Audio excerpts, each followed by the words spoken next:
아내가 수학 관련 공동 업무에 초대를 받아가지고 같이 서울에 간 적이 있어요.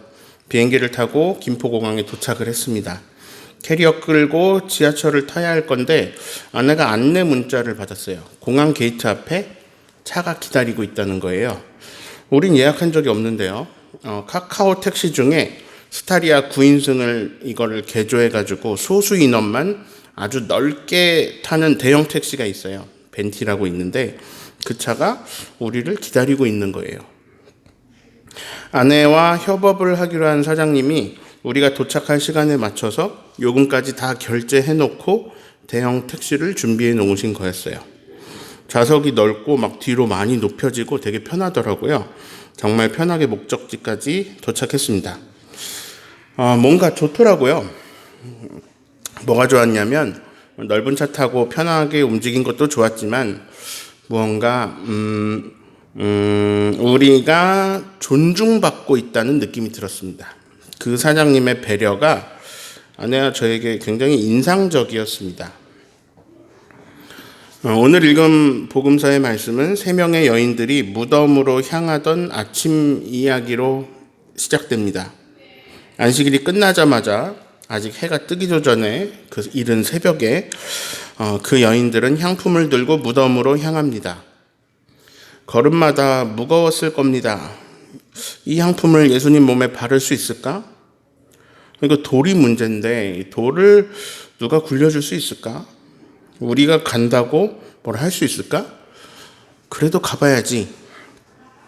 그 여인들의 마음 안에는 슬픔, 책임, 절망과 사랑, 그리고 그리움과 좌절, 이런 것들이 정리되지 않은 채 마구 뒤섞여 있었을 겁니다.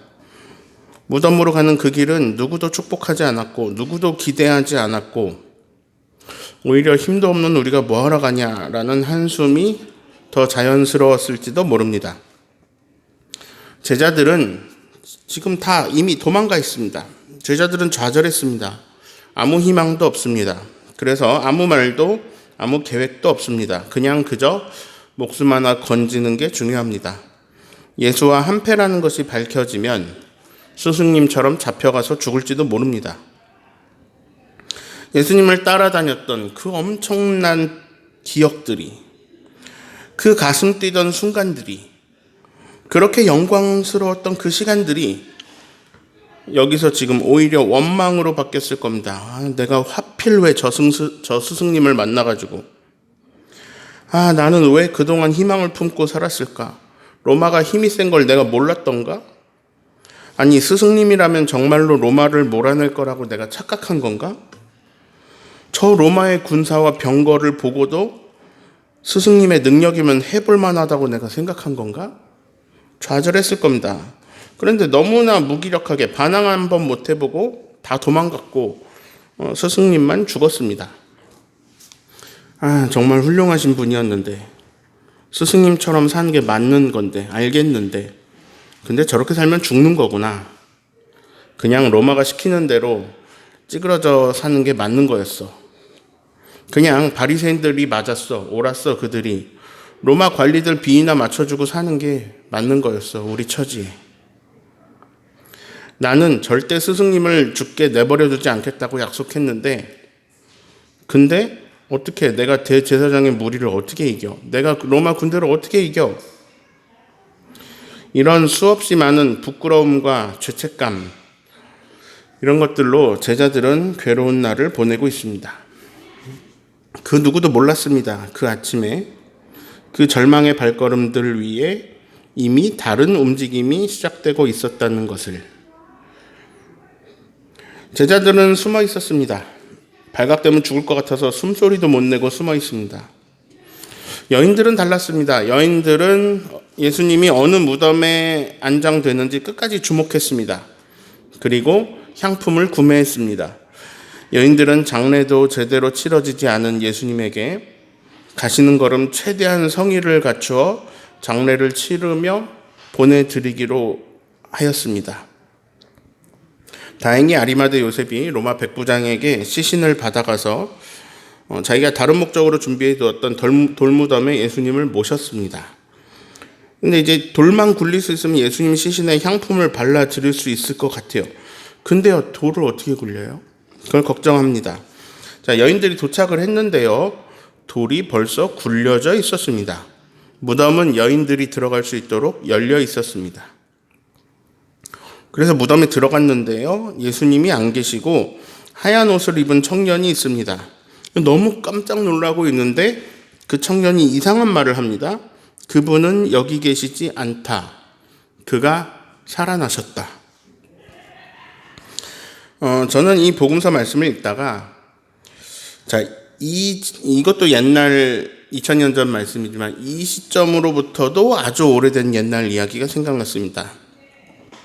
어떤 산 이야기입니다. 자, 그 산은 모리아 땅의 어떤 산입니다.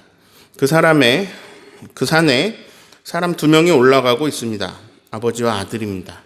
아버지는 아브라함, 아들은 이삭입니다. 아들을 모리아 땅의 그 산에 가서 번제물로 드리라는 명령을 듣고 아브라함은 그 산을 오르고 있습니다. 이삭은 그런 상황은 모르는 채로 산을 오르고 있습니다. 이 이야기 결론 다 아시죠? 아브라함이 이삭을 번제물로 드리려고 하는데 하늘에서 소리가 납니다. 아브라함아, 아브라함아, 그 아이에게 손을 대지 말아라. 자, 질문을 할게요. 자, 아브라함과 이삭이 산에 먼저 올라왔을까요? 아니면 숫풀에 걸려있던 숫양이 산에 먼저 올라왔을까요? 양이 먼저 올라왔습니다. 걸려 있었어요. 자, 양은 단체 행동을 하는 동물입니다. 양은 혼자 돌아다니지 않아요. 근데 산 위에 혼자 돌아다니다가 숲풀에 걸리고 막 그러는 애가 아닙니다. 근데 얘가 혼자 와서 하필 그 산 숲풀에 뿔이 걸려 있어요. 이것은 여호와의 산에서 준비되리라. 여호와 이 뭐라고 하는데 두 글자 아시죠? 뭐라고 하는데 하나님이 준비하신다. 여호와 이래. 자, 양이 먼저 산을 오르고 있습니다. 양이 먼저 산을 올라요? 아브라함과 이삭은 몰라요. 그러나 하나님은 먼저 준비하고 계십니다. 제가 이 말씀이 왜 떠올랐냐면요, 천사의 말을 들어보니까 하나님의 방식이 똑같아요. 16장 7절을 읽습니다. 가서 그의 제자들과 베드로에게 이르기를 예수께서 너희보다 먼저 갈릴리로 가시나니 전에 너희에게 말씀하신 대로 너희가 거기서 배우리라 하라 하는지라. 자, 이 여인들은 또 제자들은 예수님과 갈릴리에서 오래 있었어요. 갈릴리라는 지역에서 많은 사역을 했습니다. 무덤에서 하는 천사들의 말을 합쳐볼게요. 그는 살아나셨다. 여기 계시지 않다. 그분은 너희보다 먼저 갈릴리로 가신다. 거기서 너희가 그분을 뵐 것이다. 자, 부활주일입니다. 저는 예수님이 부활하셨다. 아, 너무 기쁘다. 이런 감정들보다도 더 큰 무언가를 깨달았어요.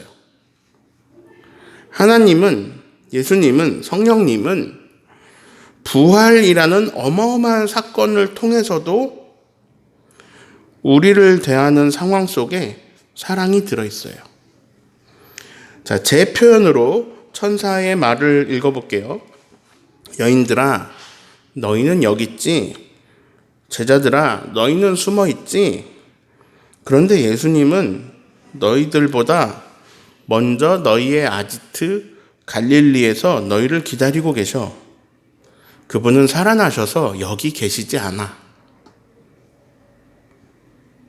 자, 아까 처음에 말한 공항에 마중 나온 택시를 배려 택시라고 해보겠습니다. 우리는 배려 택시의 존재를 몰랐습니다. 우리는 그냥 공항에 도착했을 뿐이에요. 그런데 배려 택시는 이미 우리보다 먼저 도착해서 기다리고 있었습니다. 준비되어 있던 거죠.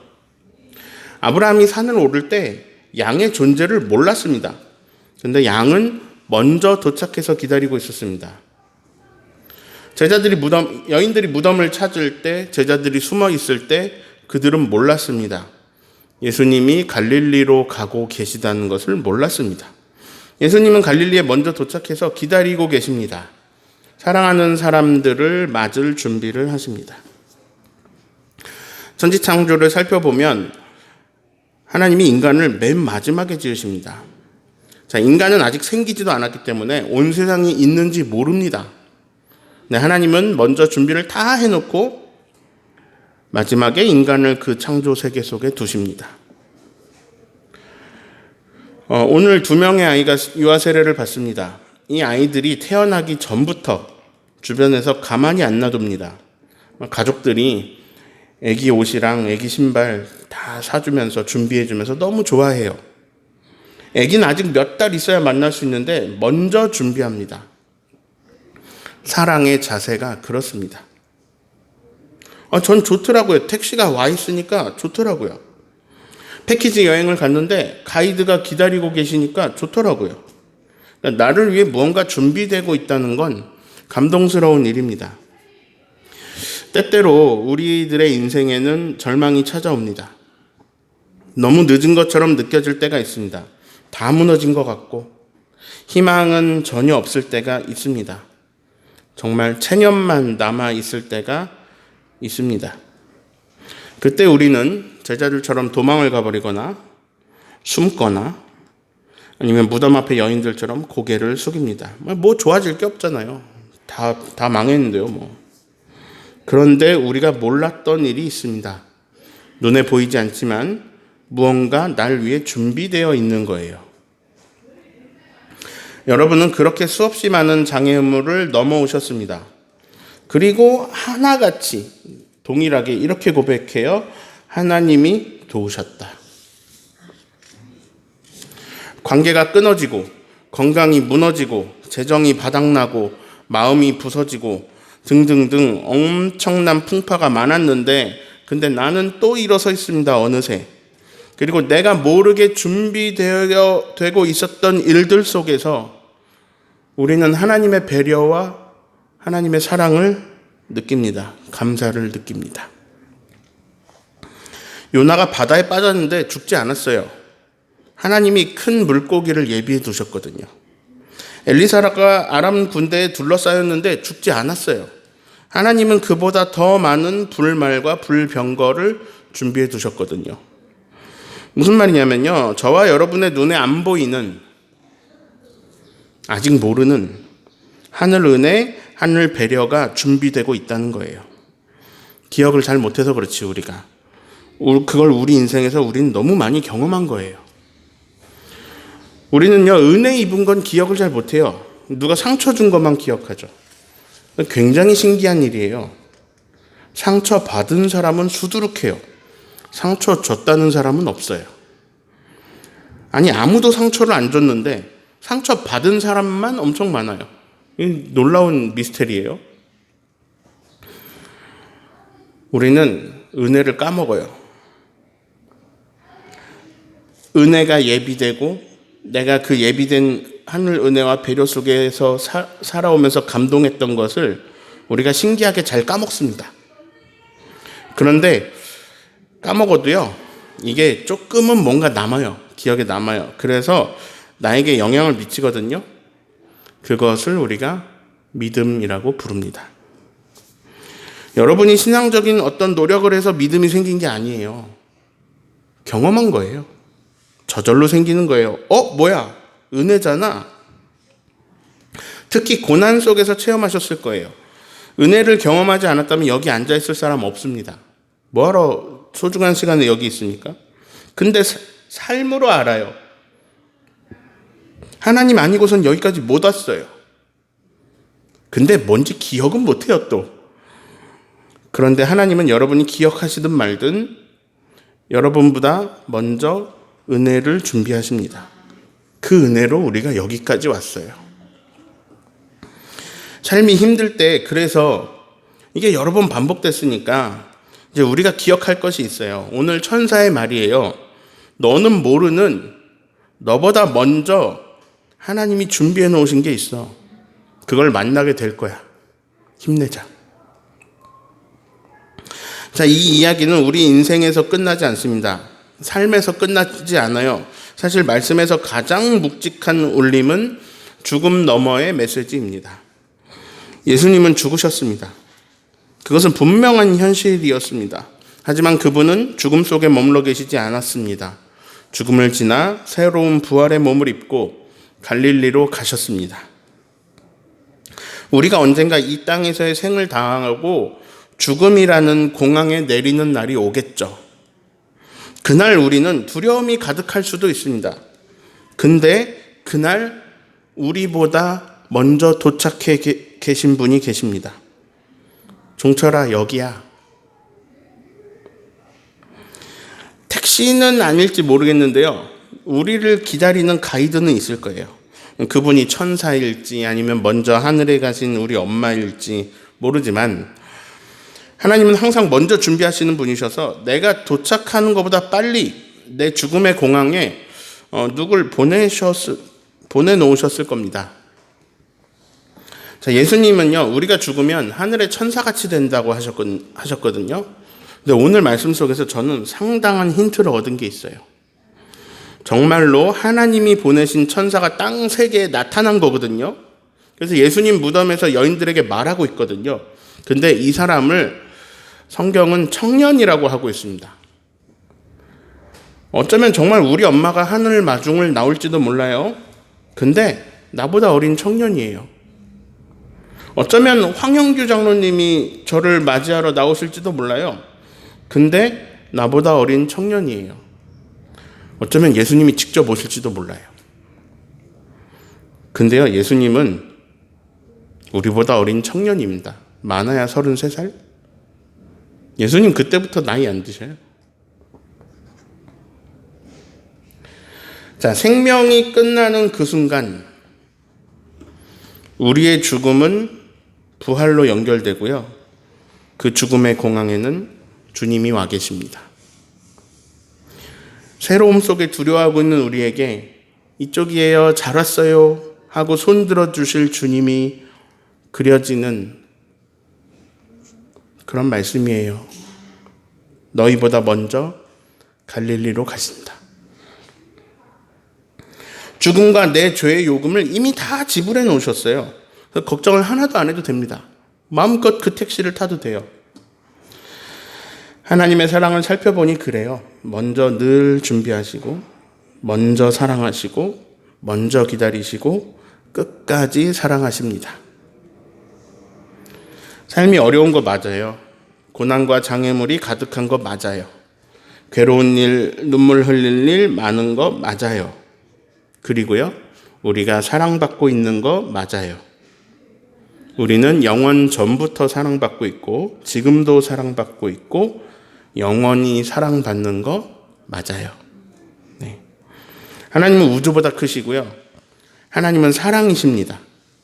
그래서 태양계도 못 벗어나는 인간이 그 크신 하나님에서, 그 사랑에서 벗어날 방법이 없어요. 자, 그러면 어떻게 하면 되느냐? 예비하시는 그 사랑을 받으면 됩니다. 누리면 됩니다. 그게 인간의 역할이에요. 자, 두 가지 기억합시다. 첫 번째, 우리의 인생에서 우리보다 먼저 주님이 예비하시는 손길들을 만나실 겁니다. 만나왔고요. 두 번째, 죽어도요, 우리보다 먼저 예비하시고 기다리십니다. 영원한 사랑을 준비해 놓으신 하나님 안에 우리가 살아갑니다. 이 기쁜 소식이 부활주일 여러분의 마음을 가득 채우시기를 예수님 이름으로 축원합니다.